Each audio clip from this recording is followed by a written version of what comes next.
दोस्तों आज की इस वीडियो में हम आपको कुछ ऐसी डिस्कवरीज के बारे में बताने वाले हैं जिनको जानने के बाद आपके मन में तरह तरह के सवाल उठेंगे।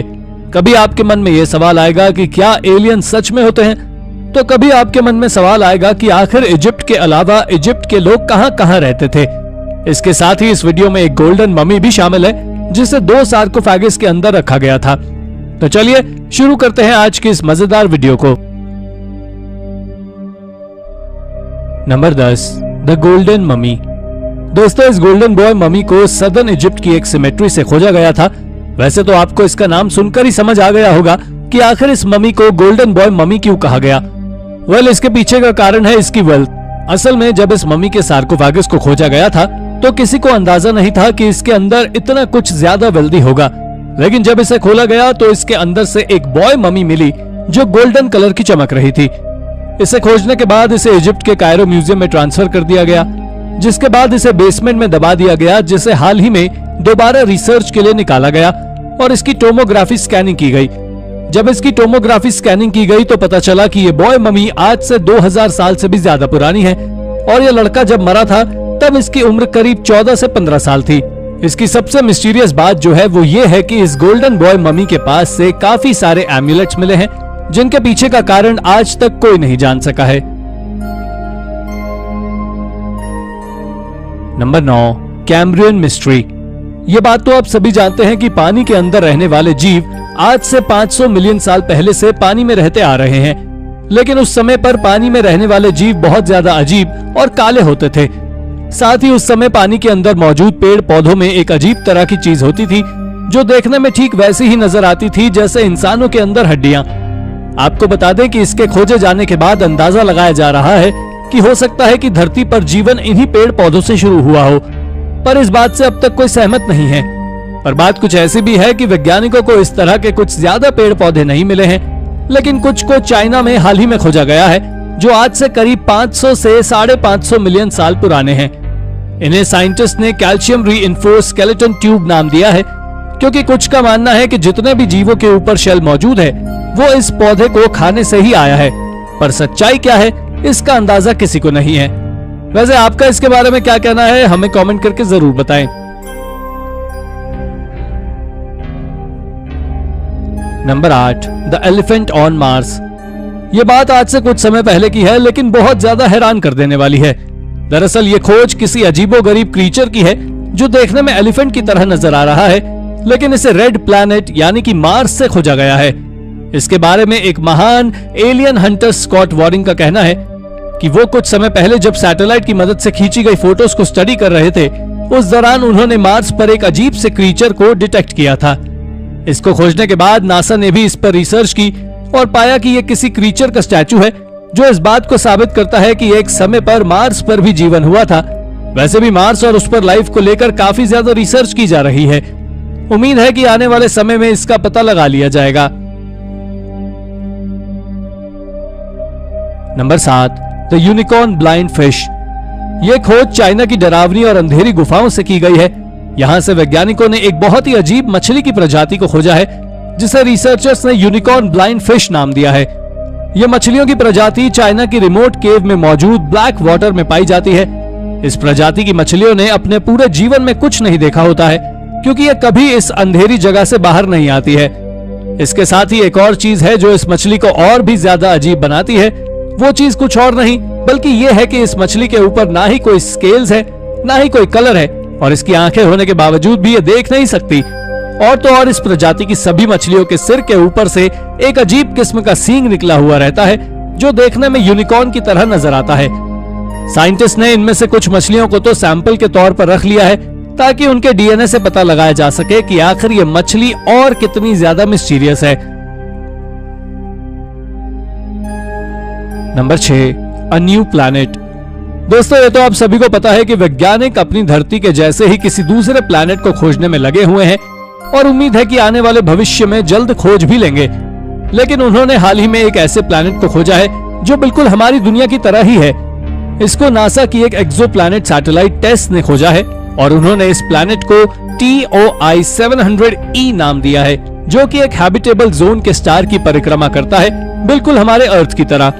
आपको बता दें कि हैबिटेबल जोन वो जोन है जहां पानी ना ही फ्रीज होता है और ना ही सूखा पड़ता है और उस पर इंसान आसानी से रह सकते हैं। अगर साइज की बात करें तो ये प्लैनेट साइज में करीब करीब अर्थ के 95% जितने एरिया का है, लेकिन ये देखने में थोड़ा सा रॉकी है। हालांकि अगर आप इस प्लैनेट को विजिट करना चाहते हैं तो आप भूल जाइए, क्योंकि ये हैबिटेबल जोन हमारे अर्थ से करीब 100 लाइट ईयर्स की दूरी पर मौजूद है। Number 5, the Gaochang observatory. इस गाओचैंग ऑब्जर्वेटरी को लोग कई नाम से जानते हैं, जिसमें से कई लोग इसे जोरेट्स और कई इसे कैराह्यूंज भी कहते हैं। और तो और इसका एक निकनेम आर्मीनियन स्टोनहेंज भी है और इस नाम से इसे ज्यादातर लोग इसे जानते हैं। अगर हम इस साइट के बारे में बात करें तो ये साइट कहीं से भी स्टोनहेंज के जैसे नहीं दिखाई देती, बल्कि इसके बारे में कई हिस्टोरियंस और आर्कियोलॉजिस्ट का कहना है कि ये एक प्री हिस्टोरिक एस्ट्रोनॉमिकल ऑब्जर्वेटरी हो सकती है, जो बस आर्कियोलॉजिस्ट का एक अंदाजा है।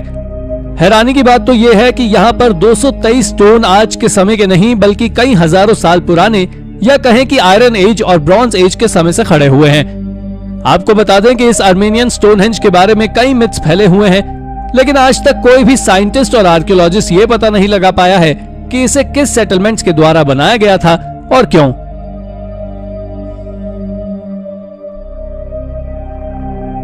Number 4, mysterious signal from space. दोस्तों, आप में से भी ज्यादातर लोग मेरी तरह यही सोचते होंगे कि जिस तरह हमारी पृथ्वी पर जीवन है, उसी तरह किसी दूसरे ग्रह पर जीवन संभव हो सकता है। लेकिन जब साल 2019 में साइंटिस्ट पृथ्वी के बाहर जीवन की तलाश कर रहे थे, तब उन्हें एक रेडियो सिग्नल रिसीव हुआ था जो सूर्य के सबसे करीबी स्टार से आया था, जिसे आज हम प्रोक्सिमा सेंचुरी के नाम से जानते हैं। यह सूर्य से करीब 4.2 लाइट ईयर्स दूर है और 2 ग्रह इसकी भी परिक्रमा करते हैं। साइंटिस्ट ने यह भी कहा है कि उन प्लैनेट्स पर अर्थ के समान ही टेम्परेचर है, जिससे वहां जीवन संभव हो सकता है। यह सिग्नल ऑस्ट्रेलिया के पार्क्स ऑब्जर्वेटरी में मई 2019 को रिसीव किया गया था, जिसे BLC-1 नाम दिया गया है। यह सिग्नल पृथ्वी के बाहर जीवन है, इसे तो साफ तौर पर दिखता है। Number 3, Egypt oldest mummy. दोस्तों, हाल ही में आर्कियोलॉजिस्ट ने पोर्चुगल में एक और वेल प्रिजर्व ममी खोजी है, जो दुनिया में मौजूद अब तक की सबसे पुरानी ममी है और जिसके बारे में आर्कियोलॉजिस्ट का मानना है कि ये ममी 8000 साल से भी ज्यादा पुरानी है। शायद ही आपको मालूम हो कि इस ममी के साथ वहां से कई और भी ममीज खोजी गई थी। इस पर आर्कियोलॉजिकल टीम का कहना है कि इस समय शायद मरे हुए व्यक्ति की मम्मी कुछ इसी तरह से बनाई जाती होगी, क्योंकि इस मम्मी को रोप से बांधकर रखा गया था। दोस्तों, आर्कियोलॉजिस्ट ने इसे एक अंडरग्राउंड स्ट्रक्चर में से खोजा था, जिसमें नीचे पहुंचने के लिए स्टेयर्स भी लगे हुए थे। पर आपको जानकर हैरानी होगी कि मॉडर्न रिसर्च के अनुसार ये प्री इनका कल्चर के लोगों के द्वारा बनाई गई मम्मी है और ये रस्सियों से कुछ ऐसे बंधी है जैसे इसे बंदी बनाया गया हो। लेकिन यह सिर्फ एक किस्म की नई तरीके से ममीज बनाने की प्रैक्टिस के दौरान बनाई गई थी। पर क्या ये सच है? ये रहस्य आज भी एक रहस्य ही है। Number 2, Arthur stone. King Arthur, जो कि अपने समय के बहुत ही फेमस राजाओं में से एक थे, जिन्होंने ब्रिटेन जैसे देश को भी अपनी ताकत और बुद्धि के दम पर हरा दिया था। लेकिन आज तक इनके अस्तित्व पर सवाल उठाए जाते हैं कि ये असल में एग्जिस्ट करते थे या नहीं। इनके अस्तित्व पर कई स्कॉलर्स और हिस्टोरियंस ने बहुत लंबे समय तक रिसर्च की, लेकिन उन्हें किंग आर्थर के अस्तित्व के कोई सबूत नहीं मिले। पर हाल ही में आर्कियोलॉजिस्ट ने इंग्लैंड में एक नियोलिथिक चैम्बर टूम को खोजा है, जिसको किंग आर्थर की टूम बताया जा रहा है। दरअसल इस चैम्बर टूम के अंदर एक एक स्टोन मौजूद है, जिसको किंग आर्थर से जोड़कर देखा जा रहा है और कहा जाता है कि इस चैम्बर टूम का इस्तेमाल किंग आर्थर ने ही किया था। और आपको बता दें कि किंग आर्थर और इस टूम को लेकर कई कहानियां फेमस हो चुकी हैं, लेकिन कोई भी कहानी इस मिस्ट्री को नहीं सुलझा सकी है कि किंग आर्थर सच में एग्जिस्ट करते थे या नहीं। Number 1, the Ulfberht swords. Ulfberht swords के बारे में तो आप सभी जानते ही हैं, जिसे एक समय वाइकिंग एरा के लोग बहुत ज्यादा उपयोग किया करते थे। दरअसल इस स्वॉर्ड की बनावट बाकी सभी वाइकिंग स्वॉर्ड से अलग है। असल में ये स्वॉर्ड एक लंबी सी ब्लेड होती थी, जिसके दोनों ओर ब्लेड्स लगे हुए होते थे और हैंडल पर क्रॉस साइन मौजूद था। आपको बता दें कि अब तक इस तरह की करीब 170 से भी ज्यादा वाइकिंग स्वॉर्ड्स को पूरी दुनिया में खोजा जा चुका है, जिनकी कार्बन डेटिंग से पता चला है कि ये अल्फबर्ट स्वॉर्ड्स आज से 1200 से 1400 साल से भी ज्यादा पुरानी हैं। इसके साथ ही इस पर कई तरह के इंस्क्रिप्शंस भी मौजूद हैं, जिनके बारे में कहा जाता है कि ये स्वॉर्ड उस समय की बाकी सभी स्वॉर्ड से काफी ज्यादा मजबूत होती थी, जिन्हें हाई रैंकिंग सोसाइटी के लोग उपयोग करते थे।